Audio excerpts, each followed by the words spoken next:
There's this channel called His Story, which everyone has been reacting to. If this video gets 10 likes, I'll react to another channel called Her Story. So yeah, I've never watched this channel before. Apparently they make really good story videos or something. So yeah, they literally have grown really fast. They have almost 5 million subscribers. And yeah, they literally just recently started going viral. So we're gonna sort by popular. 75 million views, okay? What is this short? My twin brother Chris and I were 9 when we learned Morse code. We tapped Okay, so they were 9 and they learned Morse code, okay? messages under the Also, the title is called He Tapped Back. I wonder what is gonna happen in this short.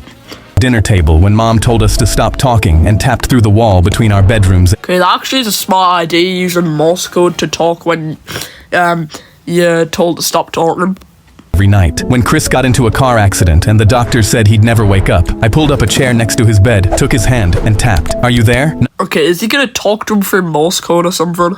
Nothing. But I came back the next afternoon and tapped again. Before I left, I always said the same thing. See you tomorrow, Chris. A week later, Chris's fingers twitched against mine, and I almost fell.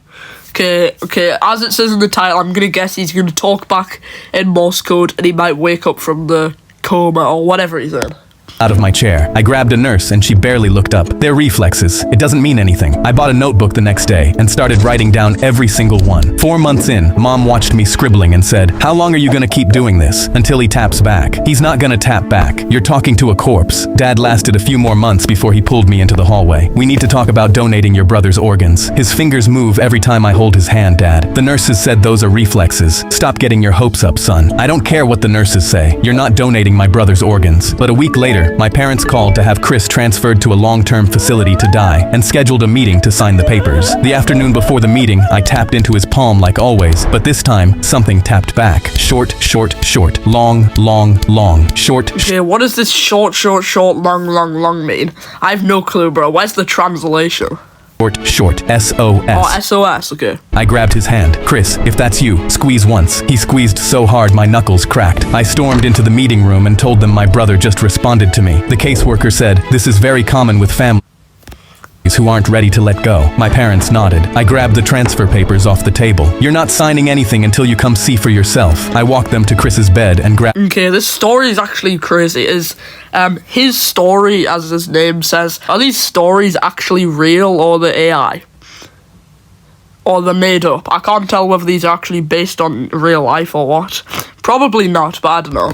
His hand. Ask him anything. The caseworker asked what year it was. Chris squeezed out the answer. Count to 5. 5 perfect squeezes. His mother's name, tapped out letter by letter. By the 10th question, she said, "He's still alive. We can't move him." Weeks later, I asked Chris what kept him fighting. Okay, bro, the parents finally agree.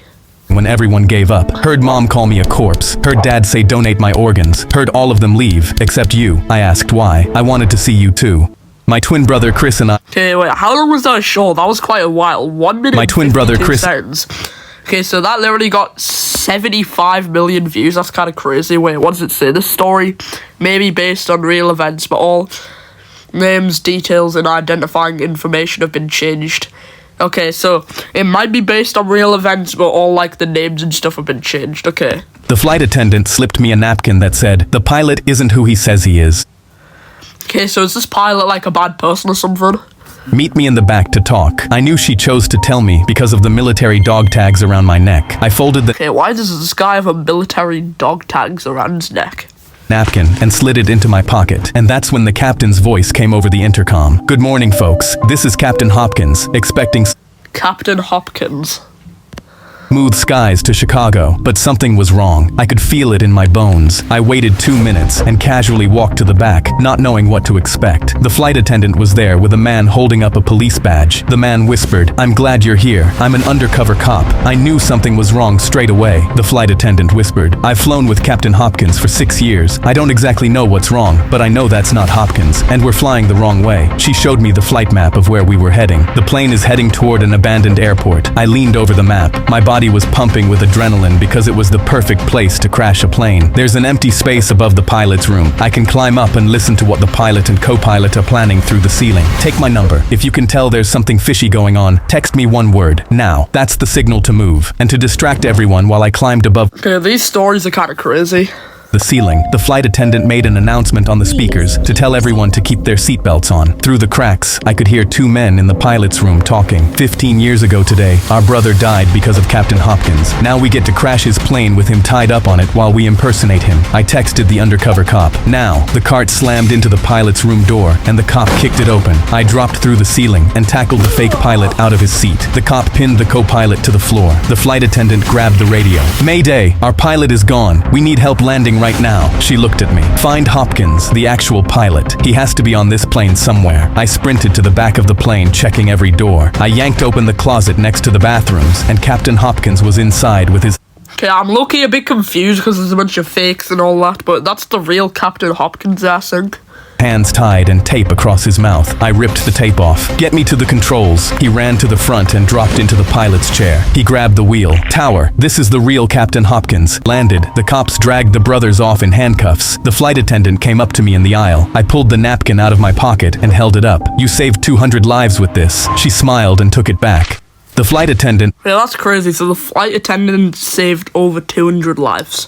That's a lot. I'm gonna react to like one more short. Hey Meta, what's... Every time we heard a knock on the front door, my dad would yell, "Stealth mode," and we had 30 seconds to kill every light in the house. My brother and I would race through the room. Okay, so every time there was like a knock on the door, maybe like a robber or a burglar or something, they had to go on stealth mode and turn off all the lights. Flipping switches, yanking cords, shutting off the TV mid-show, while some guy outside banged on the front door yelling, Was bro trying to advertise himself on the TV, bro? "I know you're in there, buddy." Dad timed us. Once everything was dark, Okay, what happens if like the person outside is just some person like asking like a question or something, or there to deliver or something?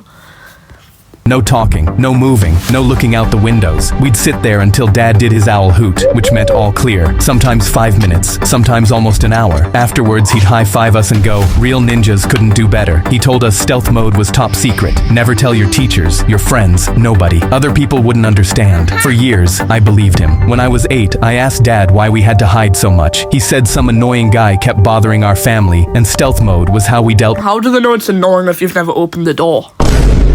with him. I felt proud we had a secret skill that could outsmart bad guys. By the time I was 10, I heard a voice outside yell something about a bet and $20. I tugged Dad's sleeve and whispered, "Is the bad guy trying to steal our money?" Dad shushed me so hard I flinched. When I was 12, I broke the window rule, peeked through the blinds, and saw a completely normal guy in a polo shirt standing on the porch rubbing his forehead. He didn't look like a criminal. He looked like some tired uncle. At 13, I told Dad I was just going to open the door and tell the guy to leave us alone. The color left his face. "You absolutely cannot do that." That was the first time stealth mode didn't feel like a game. By 15 or 16, it barely happened anymore. But when it did, Dad would peek through the blinds looking guilty. Mom just shook her head from the couch and muttered something under her breath. I was 17 and home alone when I heard it. "I know you're in there. It's been 12 years, man." I opened the front door. The guy nearly fell backwards. Normal-looking dude, middle-aged, holding a crumpled piece of paper. "Oh, hi. Is your dad home? I'm his old college roommate." He held up the paper. Okay, that's why you should just open the door, because how do you know that it's a bad guy?